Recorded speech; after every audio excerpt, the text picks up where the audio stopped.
الحمد لله رب العالمين والصلاة والسلام على رسوله الكريم نبينا محمد وعلى آله وأصحابه أجمعين أما بعد. கண்ணியமிக்க சகோதர சகோதரிகளே, கொள்கை தொடர்பான இந்த வகுப்பில் இந்த உலக வாழ்க்கை என்பது ஒரு சோதனை களம் என்பதை குறித்து குர்ஆன் மற்றும் ஹதீஸ் உடைய ஒளியில் சில விஷயங்களை பார்க்கலாம். அன்பானவர்களே, நாம் நம்பிக்கை கொள்ள வேண்டிய 6 அடிப்படைகளில் ஒரு அடிப்படை விஷயம்தான் மறுமை வாழ்க்கையை நம்புவது.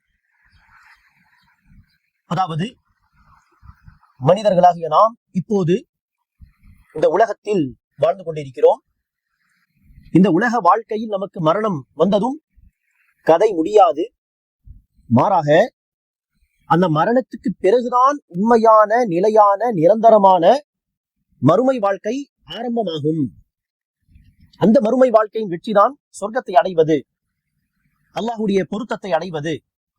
அந்த மறுமை வாழ்க்கை மிகப்பெரிய நஷ்டம்தான் நரகத்தில் புகுவது என்று நாம் நம்புகிறோம். அப்படி இருக்க இந்த உலக வாழ்க்கை இருக்கிறது, அந்த மறுமை வாழ்க்கை என்பதற்கு முன்னதாக இருக்கக்கூடிய இந்த உலக வாழ்க்கை என்பது இது ஒரு சோதனை களம். இங்கு அல்லாஹ் நம்மை என்ன செய்கிறான்? சோதிக்கிறான். நல்லவர்கள் யார், தீயவர்கள் யார், அல்லாஹ்வுடைய வார்த்தைக்கு கட்டுப்பட்டு நடக்கும் உண்மையான நல்லடியார்கள் யார், அல்லாஹ்வுடைய கட்டளைகளுக்கு மாறு செய்யக்கூடியவர்கள் யார் என்று சோதிப்பதற்காக இந்த உலக வாழ்க்கை. இந்த உலக வாழ்க்கை என்ன கிடையாது, தன்னுடைய நம்பிக்கை, தன்னுடைய நன்மையான காரியங்கள், தன்னுடைய முயற்சிகள், இதற்கு உண்மையான கூலியை பெறக்கூடிய ஒரு இடமோ, அல்லது தீமை செய்யக்கூடியவர்கள் அவர்கள் செய்யக்கூடிய தீமைகளுக்கு உண்மையான ஒரு கூலியை பெறக்கூடிய, அல்லாஹ்வின் தண்டனையை பெறக்கூடிய ஒரு இடமோ கிடையாது. ஆம், இந்த உலக வாழ்க்கையிலும் செய்யக்கூடிய நன்மைகளுக்கு அல்லாஹ் நமக்கு பல நன்மைகளை செய்வான். நாம் செய்யக்கூடிய தீமைகளுக்கு அல்லாஹ்வுடைய வேதனை இந்த உலக வாழ்க்கையிலும் வரும். ஆனால் இது அல்ல உண்மையான கூலி வழங்கப்படும் இடம். உண்மையான கூலி என்பது அங்குதான் கிடைக்கும். அங்கு சொர்க்கம் என்கிற வாழ்க்கை கிடைத்தால் அந்த சொர்க்கத்தில் இன்பமோ இன்பம், துன்பம் ஏதும் கிடையாது. அங்கு கஷ்டம் ஏதும் இருக்காது. நரகத்துக்கு சென்று விட்டால் அல்லாஹ் என்னை உங்களையும் பாதுகாக்க வேண்டும். அந்த நரகத்தில் துன்பம், துன்பத்துக்கு மேல் துன்பம், அங்கு இன்பம் கிடைக்கவே கிடையாது. ஆக மறுமை வாழ்க்கையில் சொர்க்கம் என்று எடுத்துக்கொண்டால் அங்கு துன்பம் இல்லை, இன்பம் மாத்திரம்தான், நன்மைகள் அருட்கொடைகள் மாத்திரம்தான். நரகம் என்று எடுத்துக்கொண்டால் அங்கு துன்பம் மாத்திரம்தான், கஷ்டம் வேதனை மாத்திரம்தான், அங்கு இன்பம் கிடையாது. ஆனால் இந்த உலக வாழ்க்கை என்று எடுத்துக்கொண்டால் இங்கு இன்பமும் துன்பமும், நல்லதும் நம்முடைய வாழ்க்கையில் நடக்கக்கூடிய கெட்டதும் என்று கலந்த வாறுதான் இந்த உலக வாழ்க்கை அமைந்திருக்கிறது. இந்த நன்மை தீமைக்கு மத்தியில் அல்லாஹ் நம்ம என்ன செய்கிறான்? சோதிக்கிறான். ஆகவே அல்லாஹ் சுப்ஹானஹு வ தஆலா 21ஆம் அத்தியாயத்தின் 35ஆம் வசனத்திலே சொல்கிறான், 21:35, குல்லு நஃப்ஸின் ذائقத்துல் மௌத், ஒவ்வொரு உயிரும் மரணத்தை சுவைத்தே தீரும். மரணத்தை சுவைத்தே தீரும். வனபுலூக்கும் பிஷ்ஷர்ரி வல் கைரி ஃபித்னா, இதற்கு மத்தியில் இந்த மௌத்துக்கு முன்பாக, இந்த மரணத்துக்கு முன்பாக உங்களை நாம் நன்மையை கொண்டும் தீமையை கொண்டும் சோதிப்போம் என்று அல்லாஹ் சுப்ஹானஹு வ தஆலா சொல்கிறான். வ இலைனா துர்ஜஊன், இந்த சோதனை காலம் முடிந்த பிறகு, மௌத்தை சந்தித்த பிறகு எங்களை நோக்கிதான் நீங்கள் திரும்பி வர வேண்டும், நம்மை நோக்கிதான் திரும்பி வர வேண்டும் என்று அல்லாஹ் சுப்ஹானஹு வ தஆலா சொல்கிறான். அன்பார்ந்தவர்களே, அல்லாஹ் நன்மையை கொண்டும் சோதிப்பான், தீமையை கொண்டும் சோதிப்பான். இந்த உலக வாழ்க்கையே சோதனை களம்தான். 67ஆவது அத்தியாயத்தின் 2ஆவது வசனத்தில் அல்லாஹ் சொல்கிறான், அல்லதி خلقல் மௌத வல் ஹயாத லியப்லுவக்கும் அய்யுக்கும் அஹ்ஸனு அமலா, மரணத்தையும் வாழ்க்கையையும் அல்லாஹ் எதற்காக படைத்திருக்கிறான் என்று சொன்னால், உங்களில் யார் நல்லறங்கள் செய்யக்கூடியவர்கள், உங்களில் யார் அமல் செய்வதிலே, அல்லாஹ்வுடைய கட்டளைகளை ஏற்று நடப்பதிலே சிறந்தவர் யார் என்று பார்ப்பதற்காக தான் இந்த வாழ்க்கையும் இந்த மரணமும். அல்லாஹ் நமக்கு இந்த உலகத்தில வாழ்க்கை கொடுத்திருக்கிறான். அடுத்து மௌத், மரணமும் வரப்போகிறது. இதற்கு மத்தியில் உள்ள இந்த வாழ்க்கை சோதனை களம். சோதனைக்குரிய வாழ்க்கை. நம்மில் யார் அல்லாஹ்வுடைய வார்த்தைக்கு கட்டுப்பட்டு நடக்கிறார்கள், யார் மாறு செய்கிறார்கள் என்கிற சோதனை. அந்த சோதனை அல்லாஹ் செய்வான், நன்மையை கொண்டும் செய்வான், தீமையை கொண்டும் செய்வான். பெரும்பாலும் நாம் என்ன நினைப்போம், வாழ்க்கையில் பொருளாதார நெருக்கடியா, இது சோதனை. நோயால் அவதிப்படுகிறோமா, சோதனை. குடும்பத்தில் ஏதோ பிரச்சனையா, சோதனை. மக்களுக்கு மத்தியில் ஒரு அந்தஸ்து, ஒரு செல்வாக்கு கிடைக்கவில்லையா, சோதனை. விரும்பிய வேலை கிடைக்கவில்லையா, சோதனை. இப்படி நாம் நினைக்கிறோம். ஆனால் அன்பானவர்களே, அல்லாஹ் நமக்கு செல்வத்தை கொடுத்தால் அதுவும் சோதனை, நமக்கு பணம் பட்டத்தை கொடுத்தால் அதுவும் சோதனை, அந்தஸ்து செல்வாக்கு கொடுத்தாலும் சோதனை, ஆரோக்கியமான வாழ்க்கை கொடுத்தாலும் சோதனை, குடும்பத்தில் ஹாப்பியான வாழ்க்கை கொடுத்தாலும் சோதனை. எல்லாமே சோதனை என்பார்களே.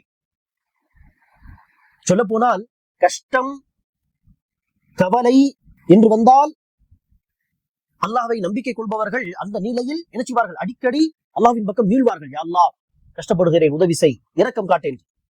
ஆனால் பெரும்பாலும் அல்லாஹ் நம்மை செல்வத்தை கொடுத்து, ஹாப்பினஸை கொடுத்து, சந்தோஷத்தை கொடுத்து சோதித்தால் அந்த சோதனையில் பல பேர் என்ன செய்வார்கள், அல்லாஹ்வை மறந்து விடுவார்கள். அந்த விதத்திலே துன்பத்தை கொண்டு அல்லாஹ் நம்மை சோதிக்கிறான். அந்த சோதனை விட நமக்கு சந்தோஷத்தை கொடுத்து சோதிக்கிறானே, அந்த சோதனை அல்லாஹ்வை மறக்கடிக்க செய்யும் ஒரு சோதனையாக இருக்கிறது. இரண்டுமே சோதனை தான். ஆக மொத்தத்தில் இரண்டுமே சோதனை தான். அல்லாஹ் சுப்ஹானஹு வ தஆலா உடல் ஆரோக்கியத்தை கொடுத்து சோதிக்கிறான். அந்த உடல் ஆரோக்கியத்துக்கு நாம், அந்த உடல் ஆரோக்கியம் கொடுத்த அல்லாஹ்வுக்கு நன்றி செலுத்துகிறோமா, நன்றி உள்ளவர்களாக இருக்கிறோமா என்று அல்லாஹ் சோதிக்கிறான். நோய்வாய்ப்பட்டாலும் அது ஒரு சோதனை. அங்க அல்லாஹ் இப்படி சோதிக்கிறான், அந்த நோயில் நோய்வாய்ப்பட்டவர் பொறுமையாக இருக்கிறாரா. நான் நோய்வாய்ப்படுவேன் என்று அல்லாஹ் விதியில் எழுதிவிட்டான். எல்லாமே அல்லாஹ்வுடைய நாட்டுப்படிதான் நடக்கிறது. ஆம், பொறுமையாக இருக்கலாம். பொறுமையாக இருந்து அல்லாஹ்விடத்திலே இந்த நோய்க்கான நிவாரணத்தை எதிர்பார்க்கலாம், ஆதரவு வைக்கலாம் அல்லாஹ் மீது என்று பொறுமையை காக்கிறார்களா என்பது அவர்களுக்குரிய சோதனை. சிலருக்கு அல்லாஹ் குழந்தை பாக்கியம் தராமல் சோதிப்பான். குழந்தைகள் பிறக்காது, திருமணமாகி விட்டது, 10 வருடங்கள் 15 வருடங்கள் குழந்தை பிறக்கவில்லை. குழந்தை கொடுக்காமல் அல்லாஹ் சோதிக்கிறான். என்ன சோதனை? குழந்தை பிறக்காவிட்டாலும் அந்த மக்கள் குழந்தையை பெற்றெடுப்பது, வளர்ப்பது இது கடமை கிடையாது. பிறந்தால் அடுத்தது கடமை.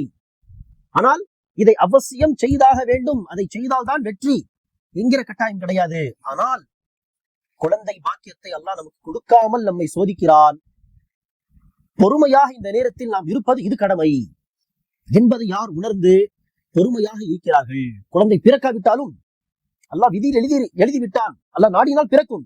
ஆனால் பிறக்கவில்லை குழந்தை என்று சொன்னால் அது அல்லாஹ் நாடிய விதி, அல்லாஹ்வுடைய விதிப்படிதான் எல்லாமே நடக்கும் என்று யார் பொறுமையாக இருக்கிறார்கள் என்று அல்லாஹ் அவர்களை சோதிக்கிறான் என்றால், இன்னொரு பக்கம் குழந்தைகள் பிறந்தால் அதுவும் சோதனை. அவர்களுக்குரிய சோதனை என்ன? குழந்தை பாக்கியம் என்று அல்லாஹ் கொடுத்தானே, அதற்கு அவர்கள் அல்லாஹ்வுக்கு, அந்த குழந்தை பாக்கியம் கொடுத்த அல்லாஹ்வுக்கு நன்றி செலுத்துகிறார்களா இல்லையா? அந்த குழந்தைகள் என்கிற அந்த அவ்வளவு பெரிய கிஃப்டை பாதுகாக்கிறார்களா, சரியான முறையில் வளர்க்கிறார்களா, அவர்களுக்கு மார்க்கத்தை சொல்லி தருகிறார்களா இல்லையா என்று அவர்களுடைய சோதனை. இப்படி அன்பானவர்களே, வாழ்க்கையில் நன்மை நடந்தாலும் சோதனைதான், தீமை நடந்தாலும் சோதனைதான். நன்மையை அனுபவித்து நாம் அல்லாஹ்வுக்கு நன்றி செலுத்துகிறோமா என்கிற சோதனை, துன்பத்தை சந்திக்கும் பொழுது பொறுமையாக இருக்கிறோமா என்கிற சோதனை. ஆகவே வாழ்க்கையே என்னது? இந்த நன்றிக்கும் பொறுமைக்கும் மத்தியில் தான் இருக்கிறது. நன்மை தீமை வாழ்க்கையில் ஏதாவது ஒரு நிலை, ஒண்ணு வாழ்க்கையில் நல்லது நடக்கும், இல்லையா கெட்டது நடக்கும். இரண்டுமே இறைவனுடைய நாட்டு, அல்லாஹ்வுடைய நாட்டுப்படிதான். ஆகவே நன்மை நடந்தால் அல்லாஹ்வுக்கு நன்றி செலுத்துகிறோமா, தீமை நடந்தால், வாழ்க்கையில் ஏதாவது கெடுதி நடந்தால் பொறுமையாக இருக்கிறோமா என்று நன்றிக்கும் இந்த பொறுமைக்கும் மத்தியில் நம்முடைய வாழ்க்கை இருக்க வேண்டும். அப்படி இருந்தால் நாம் இந்த சோதனை களத்திலே, இந்த உலக வாழ்க்கையிலே வெற்றி பெற்று விட்டோம் என்ற அர்த்தம். நபிகள் நாயகம் ஸல்லல்லாஹு அலைஹி வஸல்லம் அவர்கள் ஒரு ஹதீஸிலே சொல்கிறார்கள், அஜபன் லிஅம்ரில் முஃமின் அம்ருஹு குல்லுஹு லஹு கைர் ஃபைன் அஸாபத்ஹு ஸர்ராஉ ஷக்கர் ஃபகான கைரன் லஹ் வைன் அஸாபத்ஹு ضர்ராஉ ஸபர் ஃபகான கைரன் லஹ். மூமினுடைய நிலையை பார்த்தால், மூமினுடைய விடயத்தை பார்த்தால் ஆச்சரியமாக இருக்கிறது. ஏனெனில் ஒரு நம்பிக்கையாளருக்கு எப்போதும் நன்மை கிடைக்கிறது, எப்போதும் நன்மைதான், அவருக்கு நஷ்டமே கிடையாது, எப்போதும் அல்லாஹ்விடத்தில் நன்மை. இந்த நிலை இறை நம்பிக்கையாளரை தவிர வேறு யாருக்கும் அமைவதில்லை. இறை நம்பிக்கையாளருக்கு மட்டும்தான் இந்த பாக்கியம் கிடைக்கிறது. அது எப்படி எல்லா நிலையும் நன்மை என்று சொன்னால், அந்த மூமினுக்கு வாழ்க்கையில் ஏதாவது ஒரு சந்தோஷம் கிடைத்தால், ஏதாவது ஒரு நன்மை நடந்தால் அவர் அல்லாஹ்வுக்கு நன்றி செலுத்துகிறார், அதற்கு அல்லாஹ்விடத்தில் நன்மை பெறுகிறார். வாழ்க்கையில் ஏதாவது பிரச்சனை வந்தால், துன்பம் நஷ்டம் வந்தால் பொறுமையாக இருக்கிறார், பொறுமைக்கும் அல்லாஹ்விடத்தில் நன்மையை பெறுகிறார். ஆக நன்றியை கொண்டும் பொறுமையை கொண்டும் எப்போதும் நன்மைதான் ஒரு நம்பிக்கையாளருக்கு. இதே நம்முடைய உள்ளத்தில் நம்பிக்கை இல்லை, இந்த உலக வாழ்க்கை ஒரு சோதனை களம். நன்மையை கொண்டும் தீமையை கொண்டும் அல்லாஹ் மாற்றி மாற்றி நம்மை சோதிப்பான். நன்மை நடந்தால் அல்லாஹ்வுக்கு நன்றி செலுத்த வேண்டும், தீமை நடந்தால் பொறுமையாக இருக்க வேண்டும், அல்லாஹ் மீது ஆதரவு வைக்க வேண்டும், நம்பிக்கை வைக்க வேண்டும் என்கிற இந்த சிந்தனை இல்லாமல், அதை நடைமுறைப்படுத்தாமல் நாம் விட்டுவிட்டால் என்னாகும்? நன்மை நடந்தால் அல்லாஹ்வை மறந்து விடுவோம், சந்தோஷத்தில் அல்லாஹ்வை மறந்து விடுவோம்.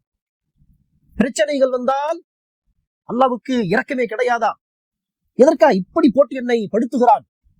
அவனுக்கு ஈவு இரக்கமே இல்லை. எந்த அளவிற்கு என்றால், சில பேர் அல்லாஹ்வை நம்பிக்கை கொண்டவர்களாக இருந்த பின்னரும் வாழ்க்கை அடுத்தடுத்து சில சோதனைகள் வந்தால் ஒரு கடத்தில் என்ன செய்து விடுகிறார்கள்? இறைவனே இல்லை, அல்லாஹ்வே இல்லை, அல்லாஹ் இருந்தால் இப்படி நடந்திருக்காது என்று சொல்வார்கள். இது அவர்களுடைய நஷ்டம், அல்லாஹ்வுக்கு இதில் எந்த நஷ்டமும் கிடையாது. அல்லாஹ் சோதித்தான், அவர்கள் ஃபெயில் ஆகிவிட்டார்கள் என்று அர்த்தம். ஆக அன்பார்வர்களே, நம்முடைய கடமை என்ன? நாம் இந்த உலக வாழ்க்கை என்பது சோதனை. நல்லது நடந்தாலும் சோதனை, தீமை நடந்தாலும் சோதனை. நல்லது நடந்தால் அல்லாஹ்வுக்கு நன்றி செலுத்த வேண்டும், தீமை நடந்தால் வாழ்க்கையில் ஒரு துன்பம் நேர்ந்து விட்டால் பொறுமையாக இருக்க வேண்டும் என்பதை உணர்ந்து அல்லாஹ்வுடைய இந்த சோதனையில் தேர்ச்சி பெற நாம் முயற்சிக்க வேண்டும். இதுதான் வாழ்க்கையுடைய சாரம்சமே, இதுதான் நம்முடைய வாழ்க்கை. ஆக இதில் வெற்றி பெற நாம் முயற்சிக்க வேண்டும். அன்பானவர்களை, வாழ்க்கையில் வரக்கூடிய துன்பங்கள் என்பதை குறிப்பாக நாம் எடுத்துக்கொண்டால், வாழ்க்கையில் வரக்கூடிய இந்த துன்பங்கள் இரண்டு வகைப்படும். ஒன்று என்ன? வாழ்க்கையில் நடக்கக்கூடிய பிரச்சனைகள், வாழ்க்கையில் வரக்கூடிய துன்பங்கள், இது அல்லாஹ் நாம் நம்முடைய நம்பிக்கையில் நாம் எந்த நன்மையான பாதையில் பயணிக்கிறோமோ அந்த பாதையில் உறுதியாக இருக்கிறோமா என்பதை டெஸ்ட் செய்வதற்காக, சோதிப்பதற்காக கொண்டு வருவான். இப்படி இந்த நோக்கத்தில் பல துன்பங்கள் நம்முடைய வாழ்க்கையில் வரலாம். இன்னொரு இரண்டாவது நோக்கம் என்ன? நாம் அல்லாஹ்வுக்கு மாறு செய்யும் பொழுது, பாவங்கள் செய்யும் பொழுது, இந்த உலக வாழ்க்கையிலேயே வைத்து நம்மை தண்டிப்பதற்காக கூட அல்லாஹ் என்ன செய்வான்? நம்முடைய வாழ்க்கையில் துன்பங்களை கொண்டு வருவான், ஏற்படுத்துவான். எங்க நோக்கம் என்ன? தண்டிப்பது. அந்த தண்டனையை சுவைத்தாவது நாம் என்ன செய்ய வேண்டும்? தன்னைத்தானே திருத்திக் கொள்ள வேண்டும் என்பதற்காக. ஆக வாழ்க்கையில் துன்பங்கள் தான், இரண்டு கேஸிலும் துன்பங்கள் வரும், வாழ்க்கையில் பிரச்சனைகள் வரும். ஆனால் நோக்கம் வெவ்வேறு. ஒரு நோக்கம் என்ன? நல்லடியார்களாக வாழக்கூடியவர்களை சோதிப்பது. அவர்கள் இதே நிலையில் தொடர்ந்து பயணிக்கிறார்களா அல்லது அதை விட்டு விட்டு சென்று விடுகிறார்களா? இது சோதனை. தீயவர்களுடைய வாழ்க்கையில் துன்பங்கள் வந்தால் அது வேதனை. இந்த வேதனையை சுவைத்தாவது அவன் தன்னை தானே திருத்திக் கொள்கிறானா இல்லையா, திரும்பி வருகிறானா இல்லையா என்பதை பார்ப்பதற்காக. ஒரு விதத்தில் இரண்டும் சோதனை என்று சொல்லலாம். ஆனால் வேறுபடுத்தி காட்டுவதாக இருந்தால் இது சோதனை, இது வேதனை. ஆனால் அந்த வேதனையும் ஒரு சோதனை. என்ன? அவன் திரும்பி வருகிறானா இல்லையா என்கிற சோதனை உண்டு. ஆக மொத்தத்தில் எல்லாமே சோதனை தான். ஆனால் அந்த நோக்கத்தை வேறுபடுத்தி காட்டுவதற்காக இதை நாம் சோதனை என்பதாகவும் இதை வேதனை என்பதாகவும் சொல்லலாம். சோதனை என்கிற அந்த விஷயத்தை நாம் எடுத்துக்கொண்டால், இந்த உலகத்தில் மனிதர்களில் மிக சிறந்தவர்கள் என்று சொன்னால் யார்? மனிதர்களிலேயே மிக சிறந்தவர்கள், உயர்ந்தவர்கள், நல்லடியார்கள் என்று எடுத்துக்கொண்டால் அல்லாஹ் அனுப்பி வைத்த தூதர்கள் இல்லையா? ஆனால் அந்த தூதர்கள் மிக நல்லவர்கள் என்கிற அடிப்படையில் என்ன, அவருடைய வாழ்க்கையில் பிரச்சனைகள் வராதா? துன்பங்கள் வராதா? நிச்சயமாக வரும். சொல்ல போனால் அவர்களுடைய வாழ்க்கையில் தான் அதிகமாக வரும். நபித்தோழர்கள் நபிகள் நாயகம் ஸல்லல்லாஹு அலைஹி வஸல்லம் அவர்கள் கேட்கிறார்கள், யா ரசூலல்லாஹ், மன் அஷத்து நாஸி பலாஅன், அதிகமாக சோதனைக்கு உள்ளாக்கப்படுபவர்கள் யார்? கடுமையான சோதனைக்கு உள்ளாக்கப்படுபவர்கள் யார்? அதற்கு நபிகள் நாயகம் ஸல்லல்லாஹு அலைஹி வஸல்லம் அவர்கள் சொன்னார்கள், கடுமையான சோதனைக்கு உள்ளாக்கப்படுபவர்கள் அல்லாஹ்வின் தூதர்கள். சும்மல் அம்சல் ஃபல் அம்சல். தூதர்களுக்கு அடுத்து யார் எந்த அளவிற்கு தூதர்களுடைய வழியை பின்பற்றுவார்களோ, அல்லாஹ்வுடைய வார்த்தை கட்டுப்பட்டு நடப்பார்களோ தூதர்கள் மாதிரி, அதே அளவுக்கு அவர்களுடைய வாழ்க்கையில் சோதனை வரும். அதற்கு உதாரணமாக நபிகள் நாயகம் ஸல்லல்லாஹு அலைஹி வஸல்லம் அவருடைய வாழ்க்கை எடுத்துக்கொள்ளுங்கள். அவருடைய வாழ்க்கை என்ன? அவருடைய வாழ்க்கையில் துன்பங்களே வரவில்லையா? அல்லாஹ்வுடைய மிக சிறந்த தூதர் அடிப்படையில் கஷ்டமே இல்லாத வாழ்க்கை அல்லாஹ் அவர்கள் ஏற்படுத்தி கொடுத்தான்.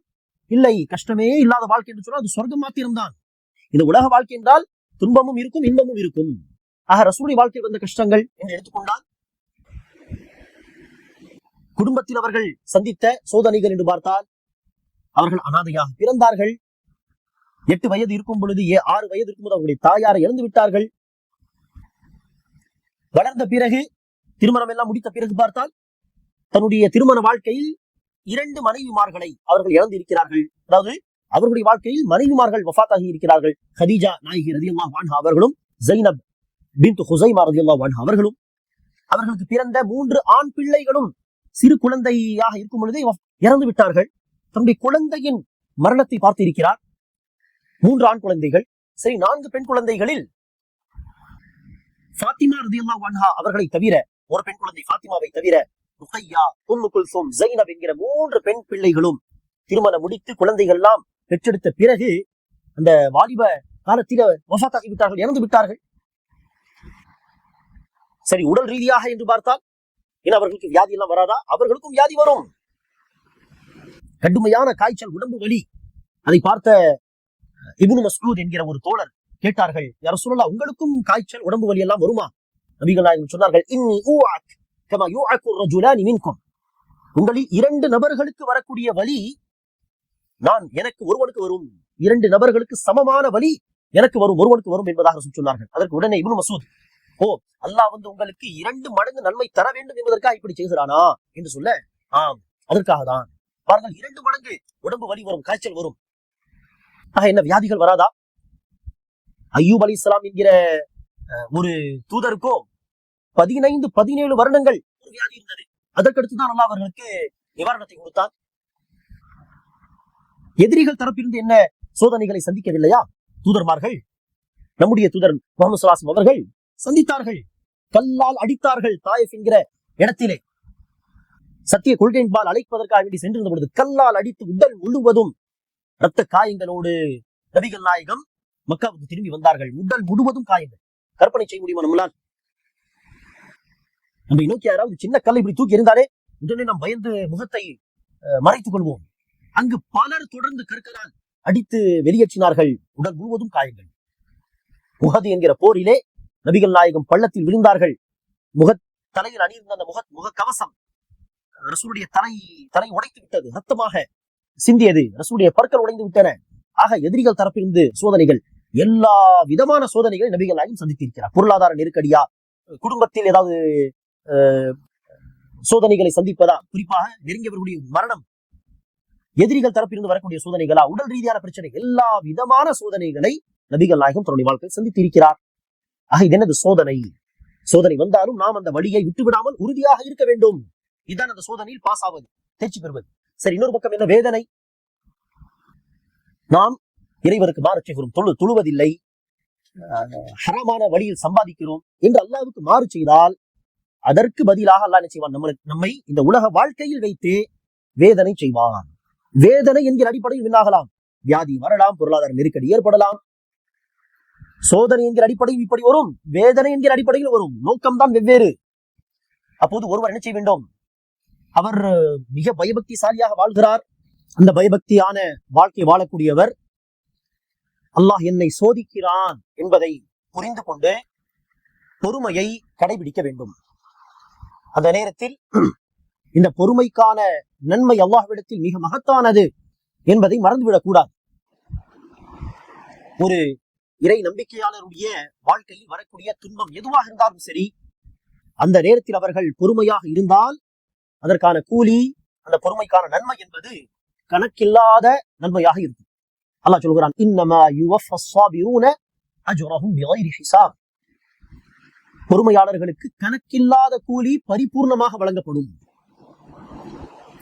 நாளை மறுமை நாளிலே வாழ்க்கையில் பல துன்பங்களை, சோதனைகளை சந்தித்து பொறுமையாக இருந்தவர்களுக்கு, பொறுமையாளர்களுக்கு அல்லாஹ் மகத்தான கூலியை தருவானே, கணக்கில்லாத கூலி. அந்த காட்சியை பார்க்கும் பொழுது உலக வாழ்க்கையில் அந்த அளவுக்கு துன்பங்களை சந்திக்காதவர்கள் இருப்பார்கள். ஆஃபியத்தில் வாழ்ந்தவர்கள் என்று சொல்வோம். அவர்கள் என்ன செய்வார்கள்? யோசிப்பார்கள், ஆகா, நம்முடைய வாழ்க்கையிலும் துன்பங்கள் வந்து நாம் பொறுமையாக இருந்து இப்படிப்பட்ட மகத்தான கூலி நாம் பெற்றிருக்கலாமே. நம்முடைய உடல்கள் இந்த ஈமானுடைய பாதையில் இரும்பு சீப்புகளால் நம்முடைய சதையை எடுத்திருக்கலாமே, அந்த நேரத்தில் நாம் பொறுமையாக இருந்து இப்படிப்பட்ட மகத்தான கூலி நாம் பெற்றிருக்கலாமே என்று அவர்கள் ஆசைப்படும் அளவிற்கு பொறுமையாளர்களுக்கு எல்லாம் மகத்தான கூலியை வைத்திருக்கிறான். எந்த துன்பமாக இருந்தாலும் பொறுமையை கடைபிடித்தால் அதற்கு கூலி உண்டு. எந்த அளவிற்கு என்றால் நபிகள் நாயகம் ஸல்லல்லாஹு அலைஹி வஸல்லம் அவர்கள் சொல்கிறார்கள், இறை விசுவாசியுடைய காலில் முள் தேய்த்து விட்டாலும் அதற்கும் அவர்களுடைய பாவங்கள் மன்னிக்கப்படும், அவர்களுக்கு நன்மைகள் எழுதப்படும். ஆக வாழ்க்கையில் எந்த ஒரு முசீபத் வந்தாலும், பிரச்சனைகள் வந்தாலும், இந்த நேரத்தில் நான் பொறுமையாக இருந்தால் அல்லாஹ் எனக்கு மகத்தான கூலியை தருவான் என்கிற சிந்தனையோடு அந்த சோதனையில் தேர்ச்சி பெற முயற்சிக்க வேண்டும். சரி, யார் அல்லாஹ்வுக்கு பல விதத்தில் மாறு செய்யக்கூடியவர்களாக இருக்கிறார்களோ அவர்களுடைய வாழ்க்கையில் துன்பங்கள், பிரச்சனைகள், நோய் நொடி போன்ற விஷயங்கள் வந்தால் அவர்கள் என்ன செய்ய வேண்டும்? நான் செய்யக்கூடிய இந்த பாவத்தின் காரணமாக அல்லாஹ் என்னை தண்டிக்கிறானோ, இந்த நோயை கொடுத்து, பொருளாதாரத்தின் இந்த நெருக்கடை ஏற்படுத்தி, குடும்பத்தின் இந்த பிரச்சனையை கொடுத்து அல்லாஹ் என்னை தண்டிக்கிறானோ, நான் செய்யக்கூடிய பாவங்களின் விளைவுதானோ இது என்கிற கண்ணோட்டத்தில் அதை பார்த்து தன்னை தானே சீர்படுத்திக் கொள்ள வேண்டும். அல்லாஹ் குர்ஆனில் சொல்கிறான், وَلَنُذِيقَنَّهُمْ مِنَ الْعَذَابِ الْأَدْنَى دُونَ الْعَذَابِ الْأَكْبَرِ لَعَلَّهُمْ يَرْجِعُونَ. மறுமையில் வழங்கப்படும் அந்த பெரிய வேதனைக்கு முன்பாக இந்த உலகத்தில் அல்லாஹ் சின்ன வேதனையை தருகிறான். அதுதான் இந்த துன்பங்கள், பிரச்சனைகள் எல்லாமே. இதற்காக லஅல்லஹும் யர்ஜிஊன், அவர்கள் திரும்பி வர வேண்டும், மார்க்கத்தின் பால் மீள வேண்டும் என்பதற்காக. இதே அர்த்தத்தில் குர்ஆனுடைய பல வசனங்கள், இன்னும் பல ஹதீசுகளும் உண்டு. அவலா யரவுன அன்னஹும் யுஃப்தனூன ஃபீ குல்லி ஆமின் மர்ரத்தன் அவ் மர்ரத்தைன் ثم لا يتوبون ولا هم يذكرون. வருடத்தில் ஒரு முறையோ இரண்டு முறையோ அவர்கள் சோதிக்கப்படுகிறார்களே, இருந்தும் அவர்கள் படிப்பினை பெறுவதில்லையே, மீள்வதில்லையே, அல்லாஹ்விடத்தில் பாவ மன்னிப்பு தேடுவதில்லையே என்று அல்லாஹ் சொல்கிறான். ஆக வாழ்க்கையில் வருடத்தில் ஒரு முறையோ இரண்டு முறையோ சோதனை வருவதா அல்லாஹ் சொல்கிறானே, இதெல்லாம் எதற்கு? நாம் படிப்பினை பெற வேண்டும், அல்லாஹ்விடத்தில் பாவ மன்னிப்பு தேட வேண்டும், இந்த பாவத்தை விட்டு வெளியே வர வேண்டும் என்கிற ஒரு அலாரம். அது அல்லாஹ்வின் புறத்திலிருந்து ஒரு அலாரம். ஆக நாம் தன்னை சீர்படுத்திக் கொள்வதற்காக அதை பயன்படுத்திக் கொள்ள வேண்டும், அல்லாஹ்வின் பக்கம் திரும்ப வேண்டும். ஆக அன்பார்வர்களே, வாழ்க்கையில் இப்படி பலவிதமான பிரச்சனைகள், சோதனைகள் வரலாம். ஆனால் ஒரு விஷயத்தை நாம் மறந்துவிடக் கூடாது. என்ன பிரச்சனைகள் வந்தாலும் இந்த உலக வாழ்க்கை என்பது தற்காலிகமான வாழ்க்கை, மிக அற்பமான சொற்பமான வாழ்க்கை. சொற்பமான அற்பமான இந்த வாழ்க்கையில் இந்த பிரச்சனையில் நாம் பொறுமையாக இருந்து இதை கடந்து சென்று விட்டோம் என்று சொன்னால் அடுத்த அங்கு நிரந்தர வாழ்க்கையில் அல்லாஹ் நமக்கு சுகத்தை தருவான். இந்த ஒரு உறுதியான நம்பிக்கை இருந்தால் போதும். எப்படிப்பட்ட ஒரு முசீபத், ஒரு பிரச்சனை வந்தாலும் அதை சந்தோஷமாக இல்லாவிட்டாலும் அதை பொருந்தி கொண்டவர்களாக அதை நாம் ஏற்றுக்கொள்வோம். ஆனால் இந்த நம்பிக்கை இல்லாத சில பேர் என்ன செய்கிறார்கள்? சோதனைகள், பிரச்சனைகளை சந்திக்கும் பொழுது அல்லாஹ் இருந்தால் இப்படியெல்லாம் நம்மை பிரச்சனை விட்டிருக்க மாட்டான், அல்லாஹ் இருந்திருந்தால் இப்படி நம்மை தொடர்ந்து படுத்த மாட்டான் என்றெல்லாம் நவுதுபில்லா இருக்கும் அந்த கொஞ்ச நெஞ்ச நம்பிக்கையையும் இழந்து விடுகிறார்கள். நவுதுபில்லா என்றால் அல்லாஹ் பாதுகாக்க வேண்டும் இந்த நிலையிலிருந்து. ஆக நாம் அந்த வழியில் போகாமல் நேரான பாதையில் நாம் பயணிக்க வேண்டும். நன்மையும் சோதனைதான், தீமையும் சோதனைதான். வாழ்க்கை நன்மை நடக்கிறதா, அல்ஹம்துலில்லாஹ் என்று அல்லாஹ்வை புகழ்ந்து அல்லாஹ்வுக்கு நன்றி செலுத்த வேண்டும். தன்னுடைய சொல்லாலும் செயலாலும் நன்மைகள் செய்து பாவங்களை தவிர்த்து அல்லாஹ்வுக்கு நன்றி. வாழ்க்கையில் ஒரு பிரச்சனையா, சோதனையா, பொறுமையாக இருக்க வேண்டும். ஒண்ணு அல்லாஹ் நம்முடைய ஈமானை சோதிக்கிறான், இதை விட்டுவிடக் கூடாது இந்த பாதையை என்று ஸ்ட்ராங்காக இருக்க வேண்டும். இல்லையா, நான் செய்த ஏதோ ஒரு பாவத்துக்காக தான் அல்லாஹ் என்னை அநேகமாக தண்டிக்கிறான், இந்த பாவம் என்ன, அதை விட்டு விடலாம், அல்லாஹ்விடத்தில் பாவம் மன்னிப்பு தேடலாம் என்கிற அந்த வழியில் போக வேண்டும். அல்லாஹ் எனக்கும் உங்களுக்கும் அந்த சரியான புரிதலை வழங்குவானாக. இந்த தற்காலிகமான இந்த வாழ்க்கையில் பிரச்சனைகள் வந்தாலும் அல்லாஹ் நம்மை சோதிக்கிறான் என்பதை மறந்து விடாமல் அந்த சோதனையில் தேர்ச்சி பெறுவதற்கான வழிகளை நோக்கி போகக்கூடிய பாக்கியத்தை தருவானாக. இந்த தற்காலிக வாழ்க்கையில் தேர்ச்சி பெற்ற பிறகு அந்த நிரந்தர வாழ்க்கையில் நிரந்தரமான சுகத்தை, சொர்க்கத்தை அல்லாஹ் நமக்கு வழங்குவானாக. ஆமீன். அஸ்ஸலாமு அலைக்கும் வரஹ்மத்துல்லாஹி வபரகாத்துஹு.